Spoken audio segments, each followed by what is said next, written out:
So, hey, Okay. hey, everybody, we're here. Joanna's in Singapore, Carl's in New York, and I'm in Massachusetts, and you all are in California, I think.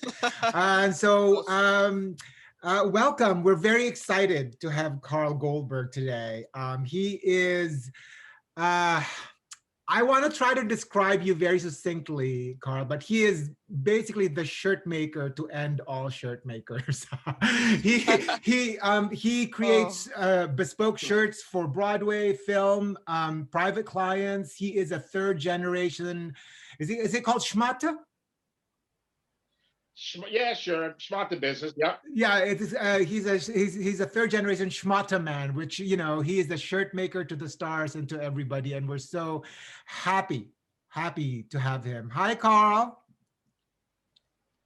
Hi, Clint. Hello, Joanna. Good to see hi. all of you, even if it's on Zoom. Yeah, First, let me say, but I'm the only one in New York City who will do really weird, stupid stuff that no one shirt maker wants to touch. And I'll show you some examples at some point. Oh, yeah, no, we would love to see all of that. Carl, we kind of like start this by like asking you, A, how you're doing, and B, what's giving you joy these days? Well, obviously, I closed up on March the 12th. I was actually supposed to go see Who's Afraid of Virginia Woolf Uh-huh. the next night, and my wife was kind of crazy, didn't go. And of course, they canceled it because that was one of the theaters that had problems with the ushers. So we were Yes. closed for 2.5 months. I had some of my staff making masks. I gave away probably about 700 or 800 yards of fabric. I have a ton of fabric here. You can't see it all. Yeah. I gave away maybe 300 pounds of remnants to people making masks, mostly in the costume industry. Yes. And so I opened up in June and I had a little bit of work. It wasn't great. I had one movie I started in August. Yes. And then slowly, as they picked up filming in New York City, it's been much better.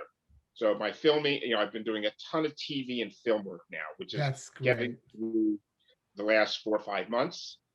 And so I'm okay. I mean, I'm happy to get up every day and get to work. I'm happy to see my staff working 5 days a week now, That's which is amazing. cool. And I have a small workroom of, about 6 people. Today we're having a bit of a snowstorm, so I'm only going to have 3 in and 1 intern. That's So amazing, Carl. Well, that's that's so great to hear. That's so great to hear. yeah. Carl, before we get into I'm, sort of the I'm, nitty, what was wait, I'm that? assuming though everybody is following the CIC, or the Costume Industry Coalition, That's right. which is a group of about 50 or so people in the New York City area who make for Broadway, film, TV, opera, theme parks, Yes. cruises, Mhm. and I'm doing much better than others. I have a small shop, but there are people like John Christensen, Parson Mears. They have close to 50 people and big rents, and they're struggling. Yes, we're gonna put the So link on to the Costume Industry Coalition on the in this interview, and please check them out. They need all the help that you can give. They basically, I'm a big staunch supporter of their cause, and we're also working towards lobbying for more funding, federal funds from the Biden administration to really, be part of that general arts and culture package.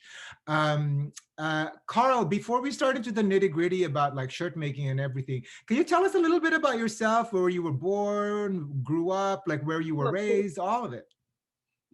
all those good things. All right. Hopefully, Joanna has a photo of my family's business. I grew up outside Philadelphia, and my grandfather came over to the United States in 1919.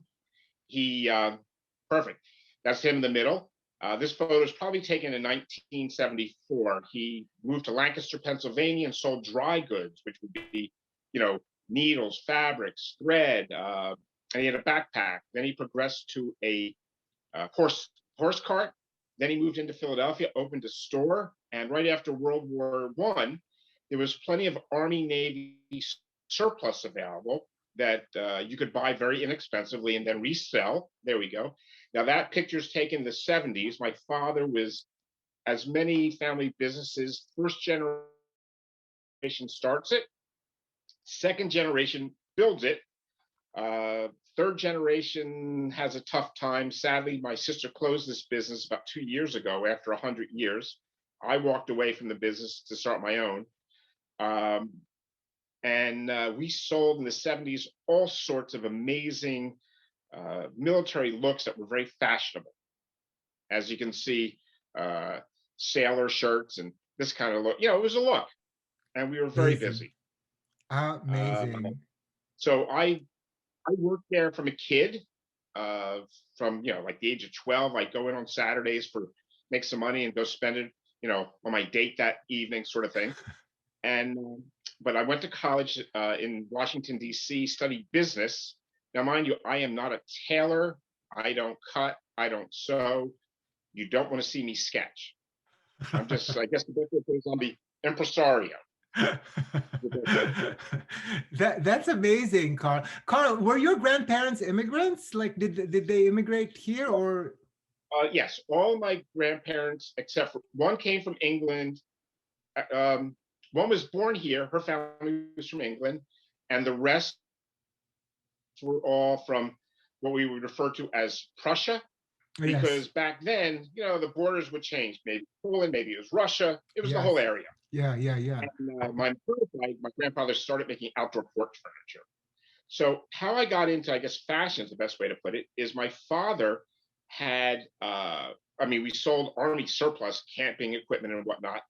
My father had a love for good clothing, and he had his suits made from the age of 16 years old. He even had me come to New York to have my bar mitzvah suit made, which is pretty amazing. I don't know, that's somewhere in storage still. Big wide lapels.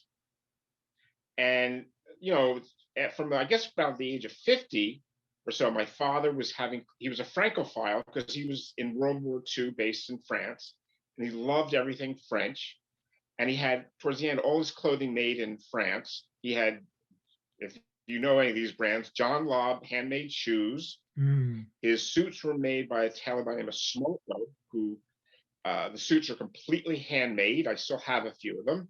Mm. And he had his shirts made by Lanvin, which had a small atelier that made shirts. And it's really the finest shirt I've ever seen in my life. My shop couldn't even make it. Today, if I could make that shirt, it would have to sell for about $900. Wow. It's truly an amazing work of art. So that's where. So my family always was interested in fashion and fine clothing. I moved to New York away from the family business, worked at the old Barney's for about 3 months. Then I worked at a men's clothing factory, which is based in Brooklyn. If any of you know Williamsburg, it was Driggs and North 9th, and it was a terrible neighborhood back then. It was certainly not hip. Left there to sell woolens to tailors. I worked for a company that did that. And while I was there, I had a bit of an entrepreneurial spirit. And I started a business making custom-made suits and shirts because I knew other people who were not tailors doing the same. I'd find a customer, I'd go take some measurements, show them some fabrics, then I'd take a deposit, go get the fabric, give it to someone to cut and sew. I'd go back for a fitting, and slowly over the years, I sort of gave up suits and stuck to shirts. I was better at that. I had good people for that, and I had a little less competition. And I found people to work for me from home for a long time. I had a couple of Chinese tailors who were amazing. One of them finally stopped working for me not that long ago at the age of 95. His workmanship was still the best of anybody's. The only problem is his color matching a thread was sometimes a little off. He didn't see the blues and purple so well. And slowly, I brought people inside, and today's the largest shop I have with workers, about 6 people. So, and I also used to use a factory in New Jersey to do a bit of my work. They never did my theatrical work, and sadly, they did not reopen. this year after the pandemic for a variety of reasons, which is kind of a shame. Mm. But since I have workers here, so far we're good. Wow. Wow. Wow. That's So amazing, Carl. That's amazing. Hey, That's really amazing. yeah. Oh boy. Joanna, do you Okay. want to ask the next so question? how, Yeah. So I think what the I'm quick really story on how interested I in, make. There you go. Okay, yeah, so I'll what tell I'm you. really interested in is like, how did you get started in making costumes, like in shirts for costumes? That's easy. I'll start that one off. Back many years ago, I guess 1990 something or other, I get a call from the costume person and says, "Can I make some shirts for the producer of the show Spin City?" Gave her all the prices. She calls me the next day. "Can you come over and measure the producer?" I said, "Who am I measuring?" It was Michael J. Fox. So I made shirts for him for a TV show. One of the people who worked there, Clint, you may know Tom Beal. I don't know if you remember him. Uh, anyway, Tom left there to go work for William Ivy Long. The first show I worked on was for him was The Music Man.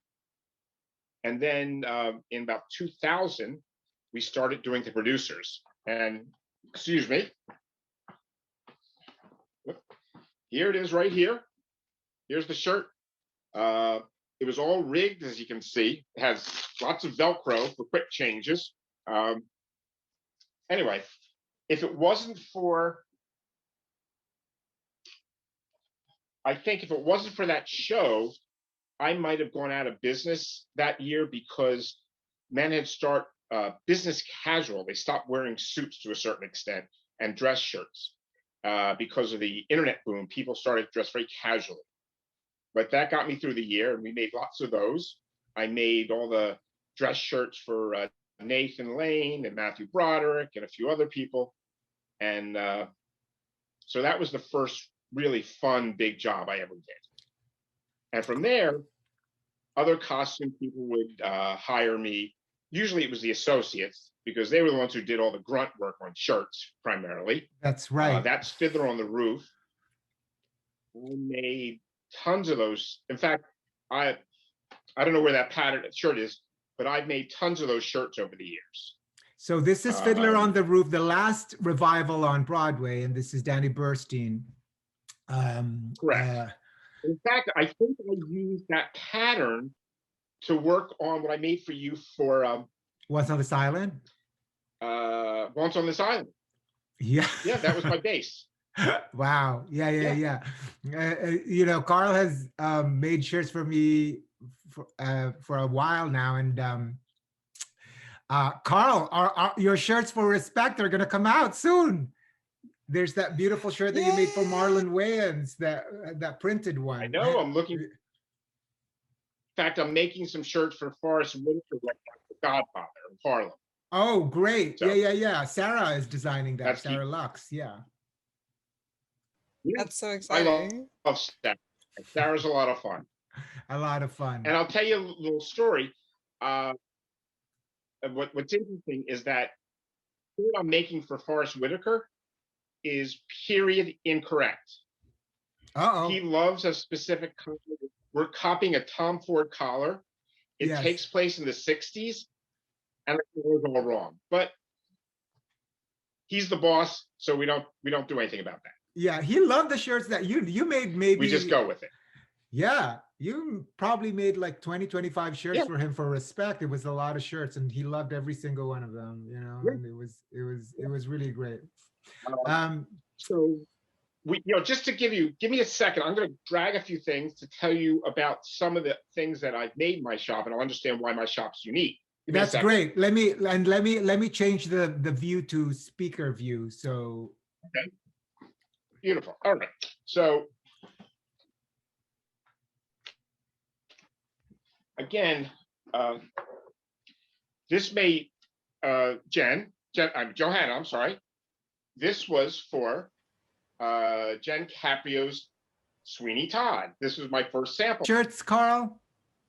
These are some of Carl's work. Wow. Okay. Yeah, go ahead. Show whichever you want. Okay, tell us about this shirt. All right. So I had just made shirts for everything's got a story usually. I made shirts for the Jimmy Buffett musical, which was terrible.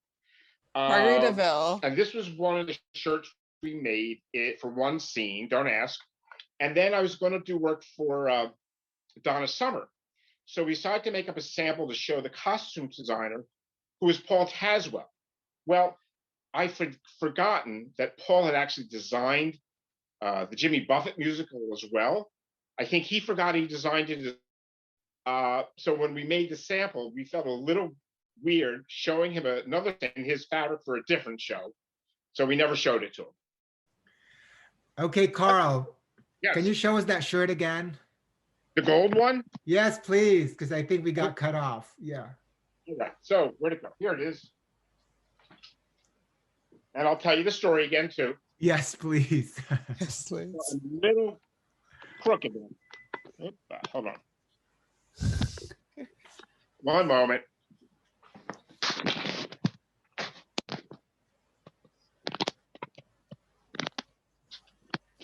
Okay, that should be better. All right. That's amazing. That's much better. Thank you. Hold on 1 second. There you go. All right, ready. Yes. Fun story. This was a 1970s sort of glittery shirt. We originally made this for, I'm sorry, I'm crooked. I apologize. No, you're good, Carl. It's actually really Don't good. worry about it. Yeah. So hold on 1 second. I'll show you what we're doing right now. One moment. Okay.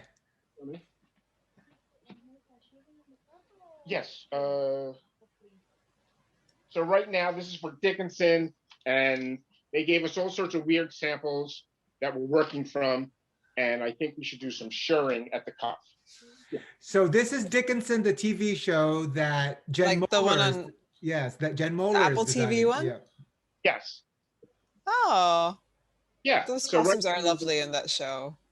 we're making tons of period stuff. I don't know who's designing it right now. It's Jen Moeller. Oh, okay. Yeah. Maybe I've met her. I usually know associates, to be honest. Good costume designers rarely come by. Anyway. He's not wrong. As I always say, shirts are just a little bit above shoes and underwear in terms of importance. That's not true. Anyway. Okay, so I made some shirts for the Jimmy Buffett musical, which was terrible. There was one scene where they did some quick rigging, and I made these glittery shirts, or they had boring shirts, and then they switched them to these glittery things.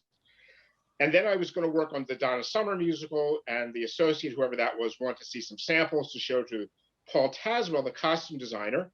And then we realized that Paul had been the costume designer for Jimmy Buffett. As I said, I think he forgot he was the costume designer on it.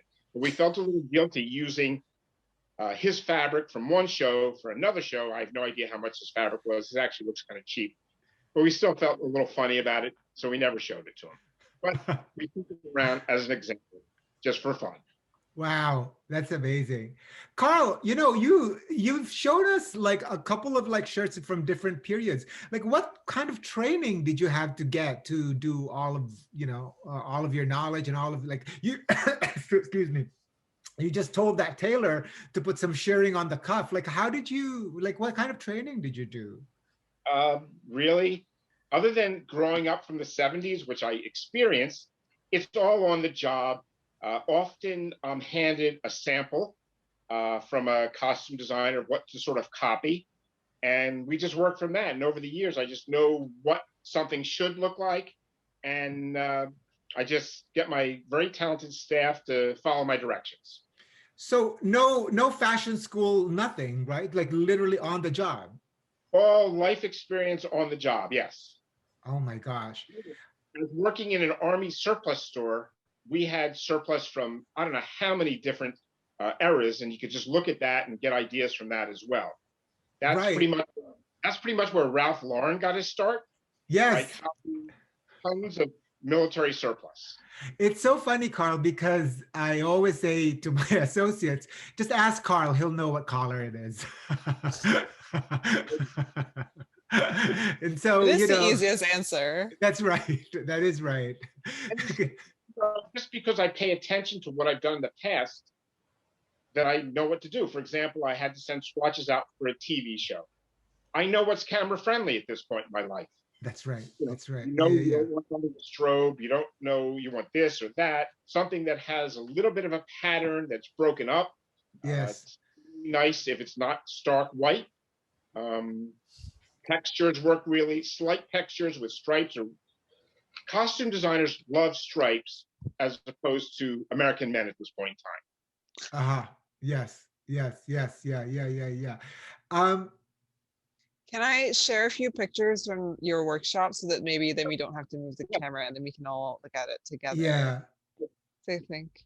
Yes. That's, yep. So I always love this because this is hanging in your office, right? Like it was always something that I was like, oh, like I never realized just how many different things you could do with this shirt until I saw this. Yep, I that's love it. that.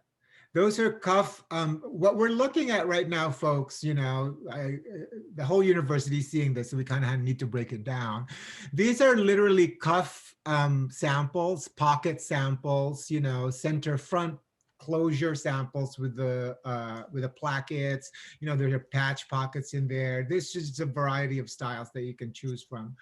And Carl, yokes too, right? and yokes, yeah. Yeah. In the back, you know, you have the center back pleat there. Carl, what do you know, you've done this for so long and you work with so many designers. What do you most enjoy, you know, about this particular kind of work? I do love the collaboration. That's my very talented cutter, by the way, Vicente. I don't know where I'd be without him. I like working with somebody and sort of developing what they want.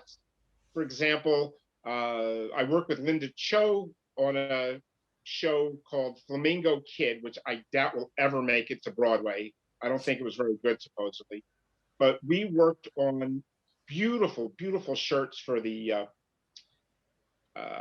lead, and Yes. they were crazy. And we would collaborate together on how they should be done, and they were all sorts of crazy designs. They're on my phone, but I won't put them on Instagram until the show makes it to Broadway, which I don't think it ever will. You never know. Also, my phone are shirts for pictures of West Side Story, Paul Tazwell, the Goldberg version. That's right. It's coming out very soon. Oh, can't wait. Next Christmas. Yes. Oh. Which is really good. Yeah. We did shirts that I'd never seen before. I mean, we made patterns and styles and all sorts of incredible things that I just loved. And that's the type of thing I really like doing. Listen, I'll make white shirts all day long, and I'm happy to make them because they're profitable. I love doing fun things. Yeah, I love, you know, whenever I work with you, Carl, I love your curiosity about things, and that to me is just it's such a great, you know, like it's great to walk into a shop with somebody that collaborative. Like, what is the collaborative process for you with designers? Does it vary, or do you kind of like have one style of collaboration with people? I let them take the lead. They'll give me something to work from, and we just sort of copy it. And then I always ask lots of questions. I'll tell you, for all you students, the most important thing when you're working with a maker is to take really good pictures of the actor, front, back, side, because we'll see things that you won't see. And we'll make corrections and adjustments based on fit, as opposed to, the costume designers looking at colors and designs, and they're not necessarily looking at fit. So it's always great to pass those along, even with a set of measurements, and we'll make adjustments from there as we need to. This is so important, folks. What Carl is basically telling us is that it would be great if you take a photograph of the actor facing front, right? facing the side and facing the back. Because what you don't see in measurements is how the actor stands, what the pitch of the body is doing, where the tummy is, and where they carry all their yeah, where weight. they carry their weight, how they lead, how they, and all of that actually affects how they make the garment, how they make it look balanced and everything. So this is one of the most crucial things. Yeah. Yeah. Joanna, do you want to ask the next question? Yeah, Carl, you mentioned earlier that like you make white shirts and you still do, and I know for a fact that you still do dress shirts for regular folks that are non-costume. So what's the biggest difference for you like between like a retail shirt and a costume project? It's, I mean, the shirt is constructed the same way, a modern shirt, of course, but it's the collaboration between the individual customer is different than with a costume designer, because I'm actually hands-on with that customer, asking them lots of questions, saying, what kind of collar do you want? How does this feel? And then when they come back for the fitting and you put it on and it fits beautifully and they're happy, it makes me really happy to know the customer is pleased. And we'll make samples, and we'll sometimes throw out a first sample and start from scratch if we have to. Wow. I was Carl, just gonna like I was gonna say, like, you don't actually, for a lot of costume projects, you don't actually get to fit the shirts on the actors that you're making the shirts for, right? Just a few people I do that with. Anne Roth is particularly will bring me up to fittings, usually at Gilberto, and we'll do the fittings together. But other than her, actually the fun thing was when I did the producers, this was actually kind of great. We were up at that the rehearsal studio on 42nd Street. I always call it the Duke. I think it has another name. yes. Yeah. They put like 6 of us in the room. There was the shoemaker, the hat maker, I was there, the tailor, and each actor came in and worked around the whole room, and we all took our measurements at once.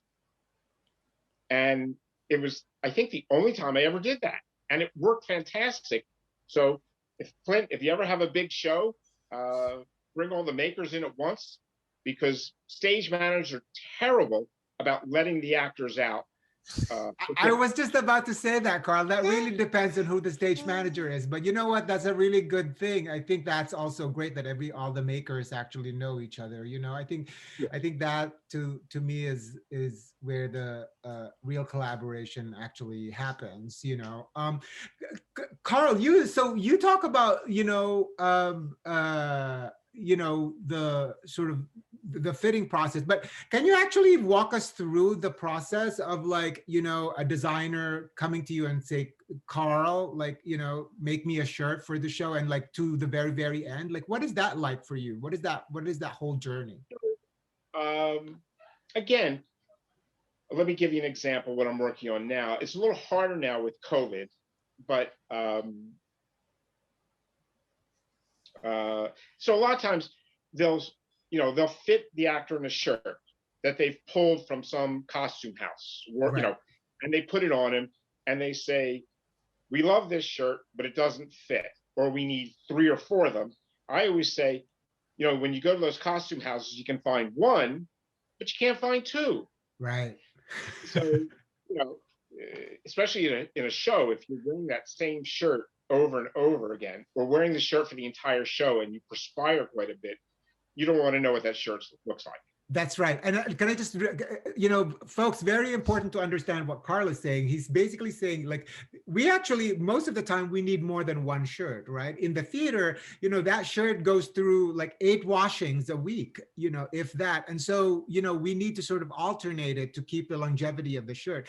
In film, it's for continuity. Sometimes that shirt needs to get distressed. Sometimes that, distressed, but I mean, it might get blood, or it might get, so you really need duplicates, triplicates, and sometimes 4 or 5 shirts. Sorry, Carl, I disturbed your little process. Again, there. In film, if you get makeup on the collar, or it gets dirty or wrinkled too much, it's much less expensive to pull that shirt off and put a fresh one on than have to clean it and have everyone waiting around for it.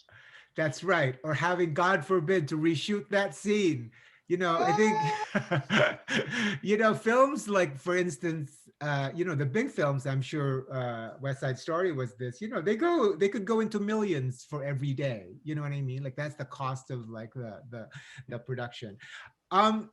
So For example, in West Side Story, they shot that in the middle of the summer. summer. It's really hot, and they were dancing, and a couple of the people were just sweating through the clothes so fast. That's right. It was one of the hottest summers. It was the summer before COVID. Okay, so Carl, so a designer walks in, says, "Oh, I want this shirt, made. It doesn't fit the actor, but we like this style." So what do you do next? Again, those pictures are important, plus the measurements, and we figure it out. If it's more modern, or I have a big inventory of fabric, so I'll supply fabric often, and they'll pick from what I have in stock. Otherwise, they'll go shopping at places like Beckenstein or Tip Top or Mood Yes. or some other places. And generally, if they use my fabric, it's a little less expensive than overpaying at B&J or Beckenstein. But things there, and they're retailers. They need their market, so.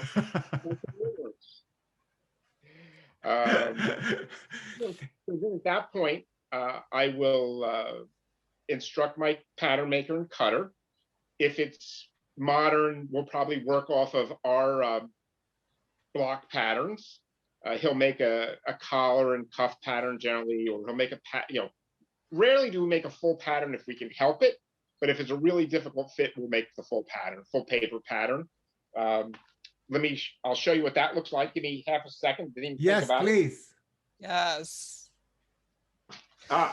This is, so the first Broadway show I'm working on again is actually Moulin Rouge. Yes. Oh.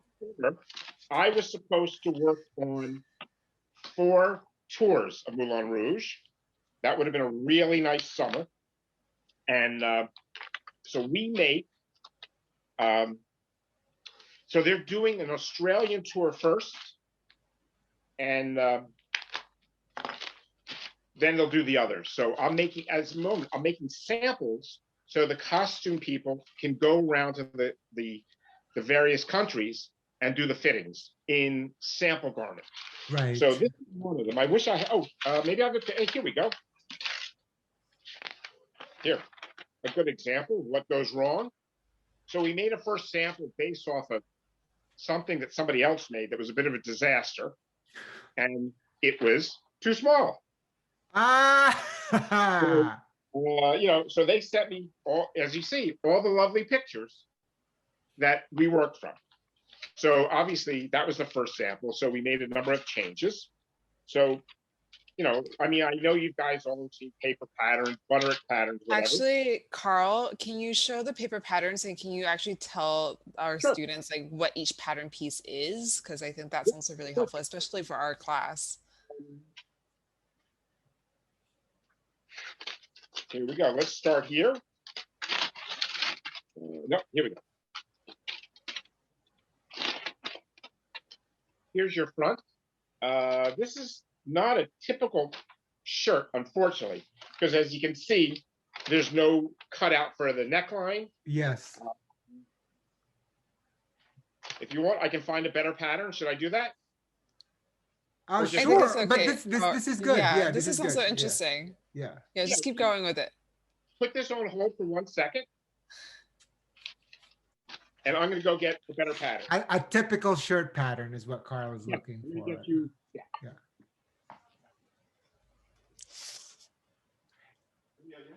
Yeah. What Carl is talking about, folks, is that a typical shirt pattern would have a knot, like a curve for the neck, and he's going to show that to you. What he was showing basically was a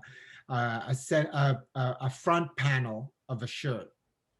An atypical front panel of a shirt. Yeah.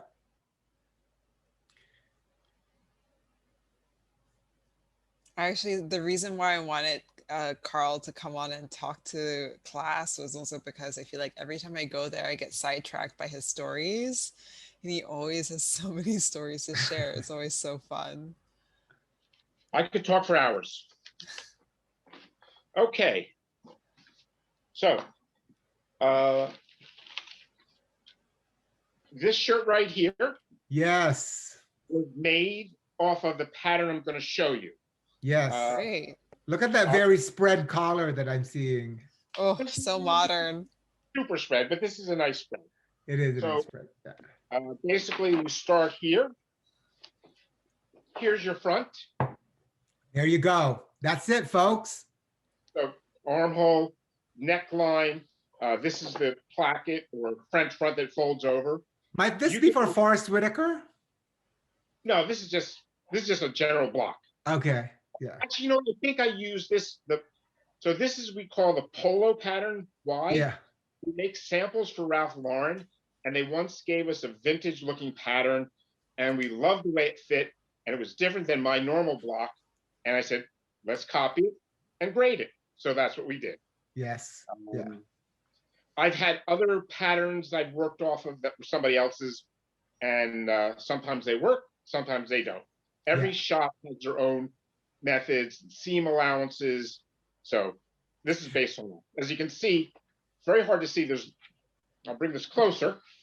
So if you see all these little holes here, so this is so my pattern maker, the cutter, when he's making the pattern, let's say this is based off a size 15 and a half collar, which actually finishes just, at 16 for shrinkage.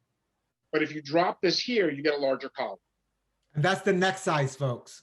The neck, yeah. He's got markings for different tails and whatnot here. So that's the front. This is the back. So we only have half a back here because he cuts on the fold. And this is the crease line, so we don't really need two. But one of the things we do in patterns, as you probably know, we'll do for postures. If someone has a low shoulder, starting from here, we'll cut this down a little bit, ½ inch or whatever, and then you drop the armhole as well. And what that does is that cleans up the fronts. Yes. Yeah. All right. All right, here's your yoke. Fits on right there. And that what goes across the shoulder in the back front. Yep. Yep. We can make a shirt without a yoke. I think a men's shirt fits better with the yoke. It holds everything together. I agree. Right. Here's your sleeve pattern. Yes. And if you made women's clothing, you'll know probably that the cap on the sleeve is usually much higher. Yes. Yeah. Yeah, men's cap, the cap here usually flattens out a bit. Yes. Yeah. Then Why is that? fit. Women, they want women's to fit tighter, usually around the arm, where men want more room generally.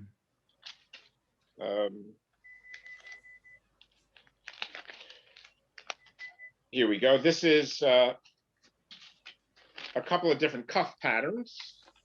This one's tiny. I think this looks like it was for a woman, this little one. There's your angle. This is probably a regular one button round cuff. Yes. And then here's your, obviously you cut, in this case, you cut 4 pieces. Yes. Here's your collar band. And that would be this part right here, friends. Okay. And then Your collar. here's your collar pattern. And then for a man's shirt, you also will cut a little piece here for the stay pocket. A stay pocket is where you could insert a stay. Collar stay. It's a collar stay so that it actually keeps its shape and its form. Yeah. We have these things. Fresh. Here, this one's super long for 1970s shirts. Yeah. Short. Yeah. For the 60s, yes. And a word of advice, a plastic stay is much better than a metal stay. The metal stays are a little stiff and don't have any give.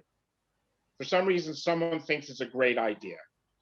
And the other thing is, always make sure you take it out before you wash and press the shirt. That's right. Thank you, Carl, for saying that. Always. Carl, thank you for showing us all of those pattern pieces. I don't think folks actually realize how many pieces goes into a shirt. And sometimes, if you have a center back seam, or if you have like there's side panels that you also add. Carl, I remember that shirt that you made for me for Midsummer where we had to match that stripe into the sleeve. Do you remember that? Was it just a regular up here? No, it was a pieced stripe that went Okay. across the chest into the Oh, sleeve. yes. So, like, really fortunate that I've got a great pattern maker who does things that I understand how they should be done, Right. but don't do it. And it's just trial and error That's to true. do. Sometimes you'll make something, and I'll look at it and say, "Oops, that's not good. Let's remake such and such." I made a sample of a collar for a show recently, and I did not like the way the collar looked. We ripped the collar off and made a new one. Yeah, I mean, you just gotta like, what do you, how do you say it? You can't. Oh, here it is, Carl. I'll show the folks um, what that shirt looked like in action. I'm gonna share my screen, and this will jog some maybe awful memories for you. Here, well, Carl made both shirts. So that was amazing, that shirt. That was beautiful. But now I'll tell you the funny thing about that shirt was that it's very difficult to get it to go across In a straight line. Because to do it properly, to go across, you actually have to cut the piece here at an angle. At an angle, yes, and it's gonna go off grain, you know. Right. So it's Oh boy. We had never made this shirt before, so we cut it even. It was like, though it matched here, it It went. didn't match in the back. it went up. Yeah. It matched the front of the sleeve all the way around, but when you went this way, you could see that it went off a little bit. Yeah. There were a couple of trial and errors with this one, but like I remember folks saying, "Oh my gosh, where did you get that shirt?" And we're like, "We made it. Carl made it." So yeah. That's the type of stuff I love to do. Yeah, So, they're just like figuring stuff out. Joanna, did you have another question? Yeah. Okay, Carl. So if you could go back in time and change something that happened in your career, would you, and why? my career. Or no, the answer could be no. Like that's absolutely acceptable too. My career has just I've been doing this for 38 years, and every few years I change the way I do everything. I've been in this shop for 6.5 years, and I hope to stay here for a long time and continue to do what I'm doing here. I don't want to open a bigger place. I like being in Midtown Manhattan, so everyone can get to me. Rents are expensive in New York, and I'm on Fifth Avenue. I like being here. Yeah. So can I go back? I mean, if I had some of the knowledge I have now and went back, it's another story. But we all know that that's how everything works. Yeah. So, fortunately, I'm happy where I am in my life right now. Business, other than COVID, has been good. My personal life is happy. I have a wonderful staff that I do my best to take care of, and I think they appreciate me as well as a boss. And we just keep going. That's so great. Carl, before we end this interview, were there other shirts that you wanted to show us that you are very fond of? I see a brown shirt in the back. Something right now that with my cutter and another fellow, we developed a patent on. So this is very exciting, folks. This is always very exciting with Carl. So, I don't know if you noticed that how my collar is sort of standing up here. Yes, okay, without a button. There's no button down. Yeah. There's no hidden button down. It has a collar stay. And how this works, I'll bring this up a little closer, is you have your one stay pocket here, and then we built another stay pocket into the collar band. This goes in here. You then hook this into the other stay pocket. Oh. And it keeps the collar standing like this here. So it doesn't drop. I mean, you still have some issues with the front here dropping a little bit. There is somebody who has another patent on that. I love this. So, Oh my Carl, God. is there a stay in the stand? This is one stay. It's one collar stay, but Yes. it hooks into this portion is it. I'm sorry. It hooks into, you go like this again here. Yes. Then I'm sorry, it's a terrible shirt to be doing it on. Then that hooks in here Oh, and it wow. keeps it up. I mean, I've even done here. This might be better. So does he bend the stay? No, I think there's like there's something that it hooks into, right? Yeah. So here we developed it in various different collars, Yeah. and I have 3 different stays. It's important that the stay is the right size. So this stay is longer. So here, this is a little better. Maybe there you Yes. go. I Now, Okay. see. Yes. so there's the other pocket. Goes in here, and It's like almost like a little buttonhole pocket. yeah, that's exactly. It's just a buttonhole, and it goes in, and just keeps the collar here. And does This is the part the that's does sticking the out. stay bend? I'm sorry. No. Does the stay bend? You Yeah, know, because it's plastic, it has some give. got it. So you But usually use a stay that's longer than the collar. Yeah. A little wider than the collar. Oh, There- that's there so is great. something, out there called the $1 million collar, which I have. I don't like it. A fellow developed. It's a little piece of plastic. So you open up the collar. One little piece goes into the band. The other goes down the front, and you stitch it back in. And it keeps this from breaking in here. But the collar itself has a tendency to go out like that because of the Yeah. plastic. Yeah. So I don't like it myself. Carl, one last question. Sure. So you are the only person I actually know who is a shirt maker, and where do you know how? First of all, like how do you do? Where do you see shirt making in the future? You know, and how do do you ever think about like how to preserve the sort of this particular art? You know, because you're probably one of the very few. Well, there's actually a few of us in New York. There's another factory called Geneva, and he does a lovely shirt as well, but he does basic things. He can do some period, but he won't do the crazy things I'll do. Yeah. In California, there's Anto. Anto is the huge version of in Beverly Hills that he makes for all the movies out there, Yeah. and he's even more expensive than I am. But there are young people learning how to make clothes, make shirts, make suits. It's really come back. I've met people who have trained to make clothing who, in a previous life, they probably would be doing awful computer work or something. Right. That kind of thing. So all the basics are there. There's a great tutorial if you want to make a shirt. David Coffin has a great book on shirt making. Coffin, I think it is. And we'll put that link in the video, folks. Yeah. And he has a couple of books that you can follow. There's lots of tutorials online on how to make things. And the difference between the type of shirt I make versus something you bought at Brooks Brothers is a Brooks Brothers shirt has been made in a huge factory with automated machinery. You don't need anyone to really sew. All they do is they put the pieces here, hit the button, and it goes through, and it's done. So they're not really sewing anything. They're sewing, but it's not. The best way to put it is the difference between what I make versus a mass market garment is there's love that goes into what we do. Yes. Yeah. Yeah.